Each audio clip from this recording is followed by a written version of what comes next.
सो hey guys, welcome back another video जहाँ पर आज मैं फिर से लेके आ गया हूँ एक और फिक्शनल स्टोरी जहाँ पर हम देखने वाले हैं अपने समर की एक सुपर हीरो की जर्नी कि आखिर वो कैसे एक सुपर हीरो बना है, जिसको तुमने डीमन क्वीन में देखा ही होगा अगर तुम उससे स्टोरी को फॉलो करते आ रहे हो।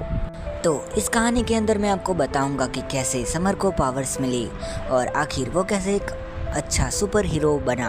एंड उसके अलावा भी इसके अंदर और भी सुपर हीरोज़ है। और हाँ, इसमें ये मत सोचना कि ये कोई BL या फिर GL है, ये बिल्कुल अलग स्टोरी है, ये सुपर नेचुरल पावर्स पर है। तो प्लीज़ ऐसी चीज़ें दिमाग में मत रखना कि मैं कुछ ऐसा इस स्टोरी में लाऊंगा। वैसे भी ये मेरी ड्रीम स्टोरी है।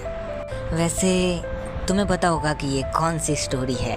इसका ट्रेलर मैं लगभग 1 महीने या फिर 1.5 महीने पहले डाल चुका हूँ। अगर नहीं देखा तो मैं तुम्हें लिंक इन डिस्क्रिप्शन बॉक्स में डाल दूँगा, तो वहाँ पर जाके देख लेना, तुम्हें समझ आ जाएगा कि आखिर कहानी क्या है।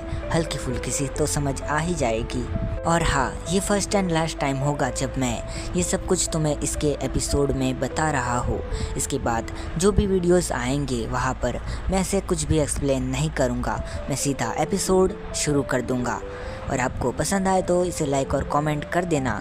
अगर कोई आपका पसंदीदा इंसान है जो कि ऐसी स्टोरीज़ पर सुनना पसंद करता है तो उन्हें भी ये शेयर कर देना ताकि हमें भी सपोर्ट मिले। सो अब 1.5 मिनट का इंट्रो के बाद अपनी कहानी शुरू करते हैं। हिम्मत को लेके साथ शक्तियां भी है हाथ में, प्यारे लोगों को बचाएगा कितना भी ताकत दुश्मन यहाँ वो मानेगा कभी। हर ना देख लो चेहरे पे उसके डर ना दिखेगा कभी। अगर साथ हो वो तो जाएगी हर मुसीबत यहाँ, क्योंकि साथ है टाइगर मैन। वो है टाइगर मैन, हिम्मत का दूसरा नाम, निकलता है वो नशा। टाइगर मैन वही है टाइगर मैन, सबका प्यारा टाइगर मैन। सो वेल, ये कहानी शुरू होती है एक बस स्टेशन से, जिसके अंदर से एक लड़का उतरता है और वो यहाँ वहाँ पर देखता है कि कोई उसे लेने आया है या नहीं। तभी उसके सामने एक रेड टी शर्ट में एक बंदा आ जाता है जिसके आंखों पर चश्मे लगे हुए होते हैं, उसके बाल थोड़े इधर उधर हो चुके होते हैं। और तभी ये लड़का कहता है, एक्सक्यूज मी, तुम हटोगे यहाँ से। और तभी वो बंदा कहता है, 1 मिनट मुझे फ़ोटो देखने दो। फिर वो अपना फ़ोन निकालता है और फ़ोटो देखकर कहता है, ये तो तुम हो ना, तुम ही हो ये तो। और वो सामने वाला लड़का कहता है, क्या बकवास कर रहे हो, क्या हूँ मैं, कौन हूँ मैं, क्या बकवास कर रहे हो तुम यार, तुम मुझे जानते हो ना। और ये सामने वाला बंदा कहता है, मुझे पता है कि तुम समर हो, तुम्हारी मॉम ने मुझे तुम्हारा ध्यान रखने को कहा है। और तभी समर, ये लड़का कहता है, शिट यार, मॉम भी ना, मैं कोई छोटा बच्चा नहीं हूँ जो वो मेरा ध्यान रखेगी, और मुझे कोई बेबी सिटर की जरूरत नहीं है अंकल, तो प्लीज यार चले जाओ। ये बंदा कहता है, मैं कोई आदमी या कोई इंसान नहीं हूँ, मेरा नाम है निखिल, तुम ये मुझे निक कह के बुला सकते हो, ये मेरा निकनेम है, ओके। और तभी समर कहता है, निकनेम निक है, क्या मजाक है यार, जाओ हटो यहाँ से, मुझे तुम्हारी ज़रूरत नहीं है। वैसे भी मैंने एक घर रख लिया है यहाँ पर रहने को। और तब निक कहता है, जो कि मेरे ही पास है, तो प्लीज़ मेरे साथ चलो, वरना मुझे तुम्हें उठा के ले जाना होगा, समझ गए तुम। समर कहता है, ओके ओके, लेकिन मेरा बैग तुम उठा लोगे ना मिस्टर कुली निक। और निक कहता है, ठीक है बेटा, उठा लूंगा। और फिर अपने मन में कहता है, ये कितना नकचढ़ा बच्चा है, वो ऐसे को कैसे संभालती होगी। इसके बाद ये दोनों ही कार शुरू करते हैं और इसके अंदर बैठ जाते हैं। तब निक कहता है कि तुम्हारी मॉम ने कहा था कि तुम कोई पार्ट टाइम जॉब करने वाले हो, तो मुझे बताओ कि तुम क्या करने वाले हो ताकि मैं तुम्हारी कुछ मदद कर सकूं। और तब समर कहता है, मैंने झूठ बोला था, मैंने कोई भी पार्ट टाइम जॉब नहीं खोजी है, मैं सोच रहा था कि मैं सिटी में जाऊंगा, उसके बाद कोई पार्ट टाइम जॉब खोज लूंगा, लेकिन मेरे पास कोई भी पार्ट टाइम जॉब नहीं है यार। निक कहता है, तुम सच में एक बच्चे हो, बच्चे ऐसे ही हरकत करते हैं, भले ही तुम 17 ईयर के हो गए हो, लेकिन अभी भी तुम एक टीनेजर हो जो कि अजीब हरकतें करते रहता है। तुम्हें अपनी मॉम को बता देना चाहिए था ताकि वो कुछ तो करे, वो पैसे भिजवा सकती है ना, तुम्हें जॉब करने की क्या ज़रूरत है, मेरे ख्याल से तुम्हें पढ़ाई ही करनी चाहिए। और सैम कहता है, मैं समझता हूँ अंकल कि वो मेरी परवाह करती है, लेकिन मैं कब तक उनके पैसों पर रहूँगा। मुझे खुद से भी कुछ करना होगा ना, इसलिए मैं बस पार्ट टाइम जॉब खोज रहा हूँ। अगर आपके नज़र में हो तो बता देना, वरना मैं खुद खोज लूँगा। वैसे मुझे स्कूल भी जाना है, तो प्लीज़ स्कूल की तरफ गाड़ी मोड़ दीजिए। निक कहता है, वो कल जाएंगे, पहले तुम्हारे घर की तरफ चलते हैं, जो कि तुम्हारे मॉम ने तुम्हारे लिए रखा है और जो कि मेरे पास है। पहले उसे साफ करना होगा।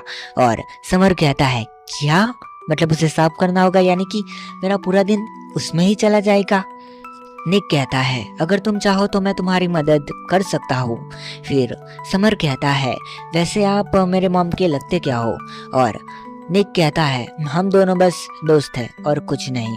दोनों ने साथ में कॉलेज ग्रेजुएट किया था, इसी वजह से वो मुझे जानती है, इससे ज्यादा कुछ नहीं है। समर कहता है, मैंने पूछा क्या मैंने कुछ, आप ही खुद बता रहे हो। वैसे भी मुझे पता है आप अच्छे इंसान लगते हो। वैसे आप मैरिड हो या फिर सिंगल हो? और निक कहता है, मैं सिंगल हूँ। समर कहता है, ऐसा क्यों, कोई मिली नहीं या फिर बाय चॉइस रहे हो? और निक कहता है, 1 मिनट। और वो ब्रेक मारता है और कहता है, तुम्हारा घर आ गया है, चलो साफ सफाई करते हैं। समर कहता है, ये घर है या फिर हवेली, मतलब इतना बड़ा घर? और तब निक कहता है, वैसे ये तुम्हारा ही घर है, तुम्हारी मॉम का घर। शायद वो यहाँ से चली गई इसलिए तुम्हें बताया नहीं कुछ। उन्हें लगा होगा कि तुम कभी वापस नहीं आओगे यहाँ पर, इसी वजह से बताया नहीं होगा। लेकिन कोई बात नहीं, साफ सफाई कर देते हैं। और समर कहता है, मैं मर जाऊंगा इतनी साफ सफाई करते हुए। कितने कमरे होंगे? 5 से 6 कमरे तो होंगे ना, तो इतने साफ करते करते मैं साफ हो जाऊंगा। यार निक, प्लीज कुछ करो। निक कहता है, चलो धीरे धीरे करके साफ करेंगे। आज एक कमरा साफ कर देते हैं जहाँ पर तुम रह सको, उसके बाद दूसरे कमरे साफ करेंगे, चलेगा ना? और समर कहता है, दौड़ेगा निक। और इतना सुनने के बाद ही तुरंत समर ऊपर के फ्लोर पर चला जाता है और निक भी उसके पीछे पीछे जाता है। और वो कहता है, मेरे ख्याल से तुम्हें अभी नहीं घूमना चाहिए, अभी काफ़ी डस्ट होगी जो कि तुम्हारे नाक को खराब कर देगी। और तभी ये दोनों एक फोटो के सामने खड़े हो जाते हैं और समर कहता है, आखिर ये बंदा है कौन जो कि इन कपड़ों में खड़ा है? ये कुछ अजीब नहीं लग रहा है क्या निक? और निक कहता है, इसे छोड़ दो, ये तुम्हारे काम की चीज नहीं है, वैसे भी ये बस यूं ही लगाया गया है, तो इसे जाने दो समर। वैसे भी हम इसे रद्दी में डाल देंगे, चलेगा ना? और ये कहता है, ठीक है, लेकिन इतना अजीब क्यों है? और निक कहता है, पता नहीं, ये शायद तुम्हारे मॉम ने रखे होंगे यूं ही। वैसे अभी साफ सफाई पर ध्यान दे क्या? और समर कहता है, हाँ, मैं झाड़ू ऐसा कुछ लेके आता हूँ। और निक कहता है, मेरा घर 2 ही कदम दूर है, वहाँ से जाके ले आओ। और फिर समर बाहर निकल जाता है अपने निक के घर पर और वहाँ से झाड़ू लेने चला जाता है। और निक उस फोटो को देखकर थोड़ा इमोशनल हो जाता है। और तभी उसे कॉल आता है किसी का और वो कॉल उठाता है और कहता है, हेलो, कौन? और तभी सामने से किसी लेडी की आवाज़ आती है जो कि कहती है, समर तुम्हारे पास आया है ना? मुझे पता है कि वो वहीं पर आया होगा। निक कहता है, लेकिन वो यहाँ पर आया क्यों है? और समर की मॉम कहती है, क्योंकि वो अपने डैड के बारे में जानना चाहता है, लेकिन उनकी निशानी मैंने कोई भी नहीं रखी है, तो वो बस खुद से जानना चाहता है कि उसके डैड कौन थे और कैसे थे। निक कहता है, तो फिर तुमने बताया क्यों नहीं उससे कुछ? और उसकी मॉम कहती है, क्योंकि मैं नहीं चाहती हूँ कि उसे उस पास्ट की चीज़ों के बारे में कुछ भी पता चले, और न ही मैं चाहती हूँ कि वो सारी परछाइयाँ उसके ऊपर आए। निक कहता है, चिंता मत करो, जब तक वो मेरे साथ है तब तक मैं उसे कुछ भी नहीं होने दूंगा, ना ही उसे कोई बात पता चलने दूंगा कि वो कौन है। और उसकी मॉम कहती है, मुझे तुम पर भरोसा है, इसीलिए तो मैंने तुम्हें इसके बारे में बताया निखिल, वरना मैं सौर्य पर भरोसा नहीं कर सकती हूँ। वो थोड़ा अजीब है, वो बता देगा इसे, इसलिए मुझे थोड़ा सा डर लगता है। निक कहता है, ठीक है बाबा, नहीं बताऊंगा। वैसे वो कोई पार्ट टाइम जॉब खोज रहा था, तुम कहो तो अपने साथ ही रिसर्च लैब में रख लूँ क्या उसे? और उसकी मॉम कहती है, हाँ रख लो, वरना कहीं इधर उधर घूम रहा होगा और उसे कुछ पता चला तो शायद प्रॉब्लम हो जाएगी, तो तुम उसे अपने पास ही रखना, जो चाहे वो सैलरी दे सकते हो उसे, वैसे भी मैं उसके लिए पैसे भिजवाती रहूंगी। तभी अपने समर की मॉम कहती है, क्या तुम अभी भी वो चश्मे अपने साथ रखते हो? निखिल हड़बड़ाते हुए कहता है, नहीं नहीं, मैं वो नहीं रखता, मैंने कब के सॉरी को वापस कर दिए, और वैसे भी उसका मुझे काम क्या है, अब बचा ही क्या है मेरे लिए, और जो छोटे बड़े काम होते हैं वो तो यहाँ के सुपर हीरो संभाल लेते हैं। चलो चलो, बाय बाय बाय, मैं चलता हूँ, मुझे काम है थोड़ा सा, समर आ गया। और इतना कह के वो कॉल कट कर देता है। और फिर निक कहता है, बच गया तो, वरना पकड़ा ही जाता तो मैं। तभी पीछे से समर आता है झाड़ू लेके और कहता है, क्या पकड़े जाते अंकल, क्या कह रहे थे आप, किस लिए पकड़े जाते आप, आपने कुछ गलत किया है क्या? और निक कहता है, नहीं नहीं, वो कुछ और बात है, तुम्हारी मॉम का कॉल आया था, वो कह रही थी कि मैं तुम्हारा ख्याल रखूं वगैरह वगैरह। और समर कहता है, हाँ मुझे पता है, वो बचपन से ही ऐसी है, वो हमेशा कहती है कि ये मत करो, वो मत करो, यहाँ मत जाओ, वहाँ मत जाओ, बस पीछे पड़ जाती है, इसी वजह से तो मैं यहाँ पर आ गया हूँ। इसके बाद निक और समर दोनों ही कमरे की सफाई करने लग जाते हैं। और फिर इसके बाद हम एक पहाड़ का सीन देखते हैं, जहाँ पर अचानक से पहाड़ियों में हलचल सी होने लगती है और उन पहाड़ियों के बीच में से एक अजीब सी छड़ी निकलती है, जिसके ऊपर मुंह बना हुआ होता है। और वो कहती है, वो आ गया है, वो आ गया है, आ गया आखिरकार वो। और वो छड़ी पूरी हवा में घूम रही होती है और अचानक से एक दूसरे पहाड़ में जाके वो घुस जाती है। और वहां पर कुछ अजीब सी चीजें होने लगती है, जैसे कि उस पहाड़ के अंदर से कोई दबा हुआ राज बाहर निकल रहा है, कोई इंसान का हाथ। और इसके बाद सीन शिफ्ट हो जाता है। यहाँ पर समर और निक ने अपने कमरे को एकदम साफ कर दिया होता है। और निक कहता है, तुम खाना लाए हो या फिर मेरे घर पर ही खाओगे? और समर कहता है, क्या करूं, मैं आपके घर पर ही खा लूंगा, वैसे भी अभी खाना लेने जाऊंगा तो काफ़ी देर हो जाएगी, रात के वैसे भी 7 बज चुके हैं, तो मैं आपके साथ खाना चाहूँगा। और निक कहता है, अच्छा बच्चा। और फिर निक और समर अपने निक के घर पर खाना खाने चले जाते हैं। हालांकि निक को अभी खाना बनाना था, पर वो दोनों खाना बना लेते हैं और खा भी लेते हैं आराम से। जिसके बाद समर रात को अपने घर पे जाता है और कमरे में लेटा होता है और वो सोच रहा था कि अब से मैं अपनी छानबीन शुरू कर सकता हूँ, मेरी पहली जगह होगी स्कूल। नेक्स्ट डे, जहाँ पर अपना समर स्कूल जाता है रेडी होके, और वो अपनी क्लास में जाता है और अच्छी सी एंट्री लेता है एक न्यू स्टूडेंट के तौर पर। सभी देख रहे होते हैं कि आखिर कौन नया स्टूडेंट आया है। और फिर टीचर अपने समर को इंट्रोड्यूस करते हैं कि ये समर है, तुम्हारे साथ पढ़ेगा, तुम्हारा क्लासमेट, और ये काफ़ी अच्छा भी है पढ़ाई में। और टीचर समर को बैठने को कह देते हैं और वो जैसे ही बेंच पर बैठने जाता है तो कुछ होते हैं ना बुली लोग्स, वो उसे बैठने नहीं देते हैं और कहते हैं कि तू पीछे चला जा, तुझे आगे आने की कोई ज़रूरत नहीं है। और हम देखते हैं कि पीछे एक और लड़का बैठा होता है जो कि शायद इन बुलिस का शिकार हुआ होता है। समर कहता है, ओके कोई बात नहीं, और इतना कह के वो उस लड़के के पास चला जाता है जो उससे हाइट में थोड़ा सा लंबा था, लेकिन वो दिखने में थोड़ा सा मासूम भी था। ये लड़का कहता है, आओ मेरे पास बैठो, वैसे मेरा नाम है राज, और तुम्हारा नाम? और समर कहता है, मेरा नाम समर है, नाइस टू मीट यू, वैसे थोड़े खिसकोगे तो मैं बैठ जाऊँ यहाँ पर। और राज कहता है, हाँ हाँ सॉरी मैं भूल गया था, बैठो बैठो। अब थोड़ी देर में पढ़ाई का टाइम शुरू हो जाता है, यानी कि लेक्चर, 2-3 लेक्चर बीतने लगते हैं। इन दोनों को भी अच्छा लग रहा था एक दूसरे के साथ, लेकिन समर कुछ ज़्यादा इंटरेस्टेड नहीं था राज के अंदर। जिसके बाद लंच की रिसेस होती है, जहाँ पर 20 लोग अपने राज के पास आते हैं और साथ में समर भी था उसके पास। और वो लोग कहते हैं, अपना टिफ़िन दो चुपचाप। समर कहता है, सॉरी बट मैं टिफ़िन नहीं लाता हूँ, मैं घर जाके ही खाना खाता हूँ, तो तुम इससे क्यों नहीं पूछ लेते हो, वैसे मुझे कुछ काम है, बाय राज मैं आता हूँ। इतना कह के समर अपने क्लासरूम से बाहर निकल जाता है और वो जो लड़के थे वो कहते हैं, देख राज, लगता नहीं है कि तेरा नया दोस्त भी तुझ में इंटरेस्टेड है। वो तो तुझे कुछ कहने भी नहीं रहा, बस निकल गया। लगता नहीं है कि वो तेरा फ्रेंड ज़्यादा देर तक रहने वाला है। ओके, तो चुपचाप अपना लंच बॉक्स हमें दे दे। वैसे भी तू खाए ना खाए एक जैसा ही है तेरे लिए। राज कहता है, लेकिन मुझे अभी खाना बाकी है। मैं घर से आया भी नहीं हूँ नाश्ता करके, तो मुझे भूख लगी है, तो क्या। और तभी उनमें से एक लड़का उसे जोर से तमाचा मार देता है और कहता है, खाना खाएगा, मुँह भी मेरा चुपचाप।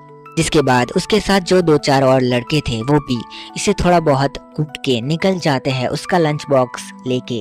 और राज कहता है, हे भगवान, पता नहीं तुमने मेरी जिंदगी में इतनी दुखियारी किस्मत क्यों लिखी है। और वो बेंच पर अपना सर डाल के सो जाता है। जिसके बाद फिर से हम समर को देखते हैं जो कि प्रिंसिपल के ऑफिस में जाता है और कहता है, मुझे इस इंसान के बारे में जानना है, तो प्लीज़ आप मुझे इसके बारे में बताइए। और प्रिंसिपल कहता है कि हम ऐसे किसी भी इंसान को नहीं जानते हैं, तो हम तुम्हें कुछ भी नहीं बता सकते, हमें माफ़ कर देना। और समर कहता है, लेकिन मुझे जब तक लगता है तब तक आपको कुछ तो पता है जो आप छिपाना चाहते हैं।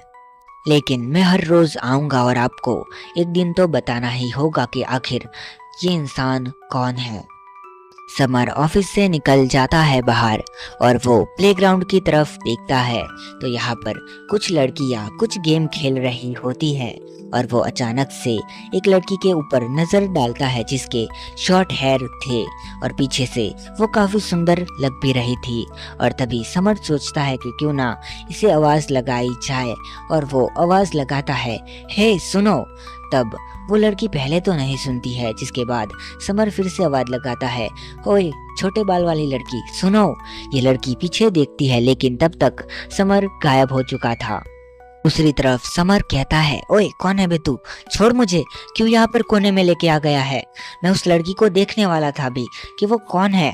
और तभी ये दूसरा वाला लड़का कहता है, तुम्हें परवाह नहीं है क्या, तुम्हारे दोस्त को पीटा जा रहा है रूम के अंदर और तुम यहाँ पर ऐसे हरकतें कर रहे हो, तुम्हें परवाह ही नहीं है क्या, जिसके साथ तुम आज बैठे उसे पीटा जा रहा है, उसे लड़के मार रहे हैं, तुम्हें परवाह नहीं है।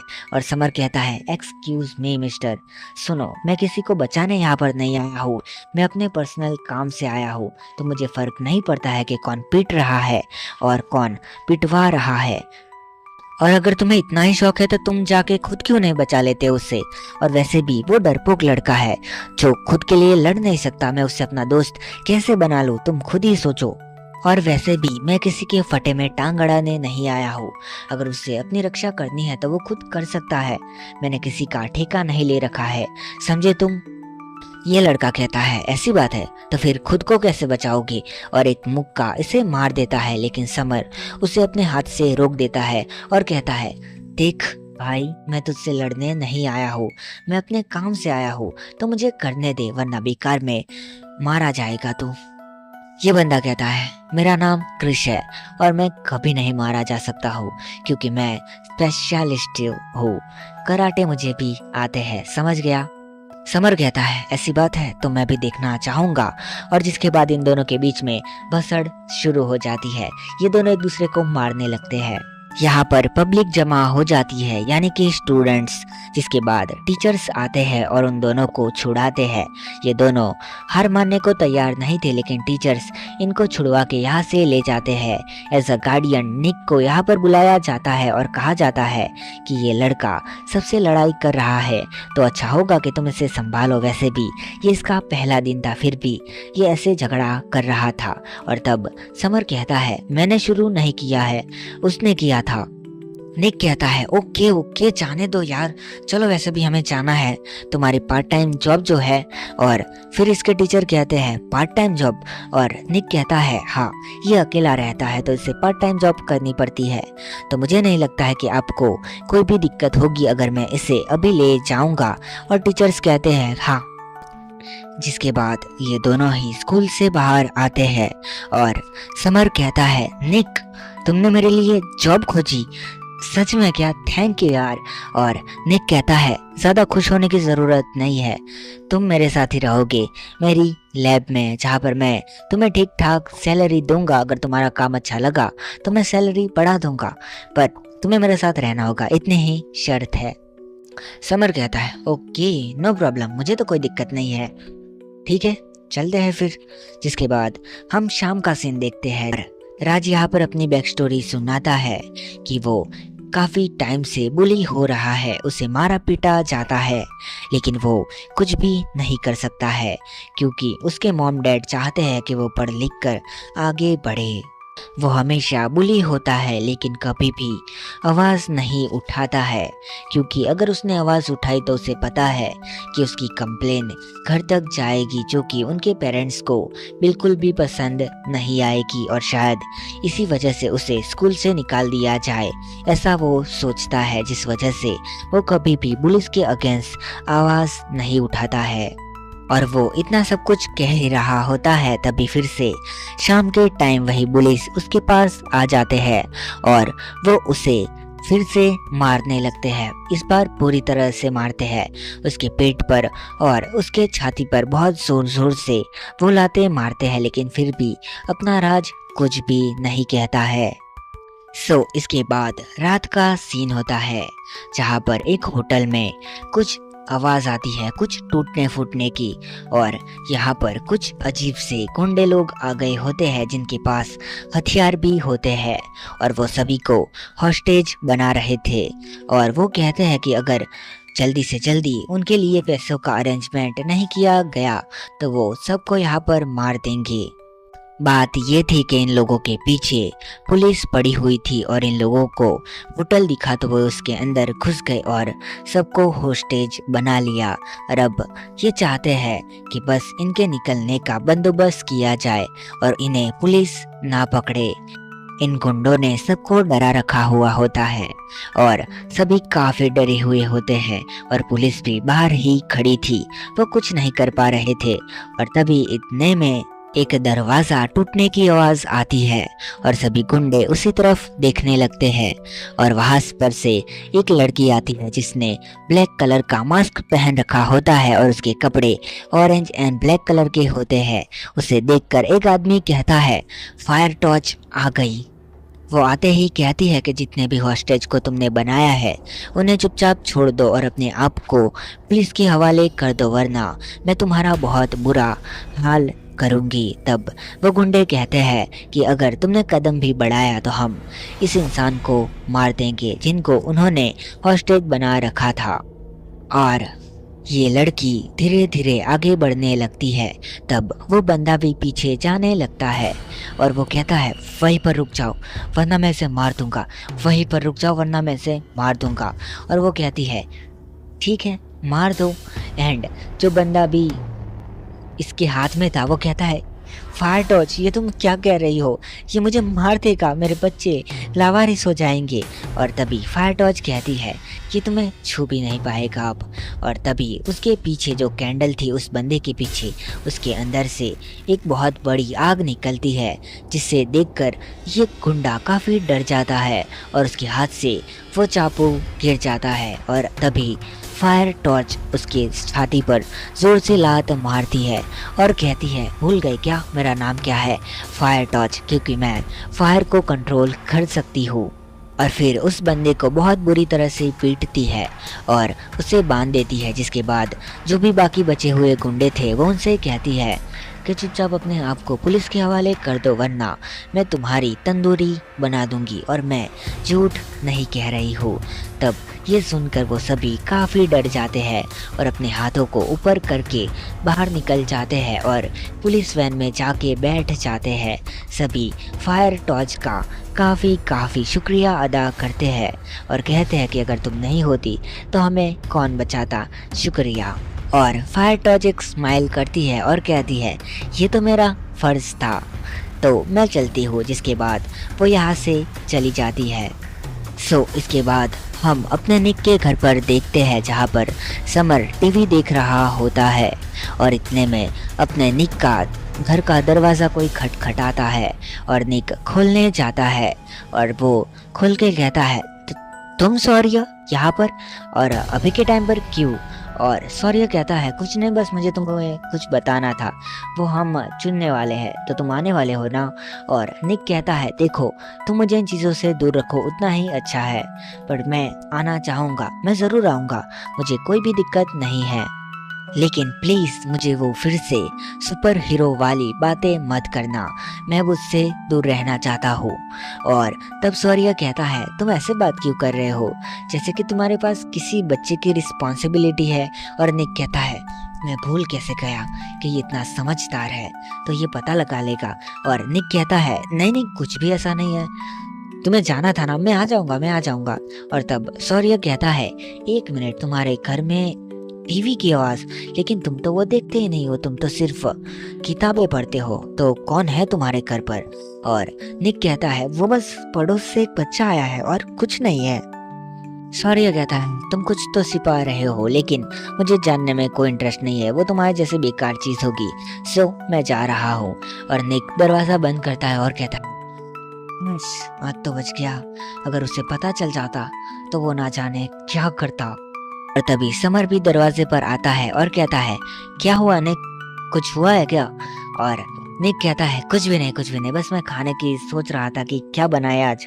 जिसके बाद फिर से उसी पहाड़ पर सीन शिफ्ट होता है, जहाँ पर एक बंदा एक पहाड़ के बीच से निकलता है चोटियों को तोड़ते तोड़ते, और वो कहता है मैं आजाद हूँ। और इसी के साथ ये एपिसोड खत्म होता है।